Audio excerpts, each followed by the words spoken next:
Gissa! Stackarn. Jag undrar alltså, vad fick du heja på Arsenal? Bror, farsan. Han är en stark Arsenal-supporter. Så han har inte tvingat yani, men det har blivit så automatiskt. Okay. Och vem är din favorit Arsenal-spelare genom tiderna? Vänta. Ja, jag har den.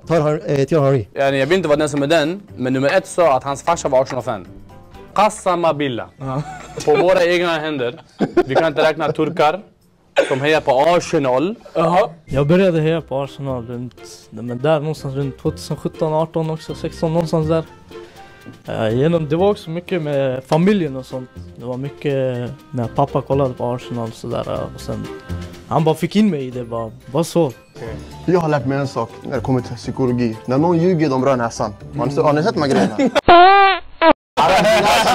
Han bara fattar, alla nära. Bara säg bra.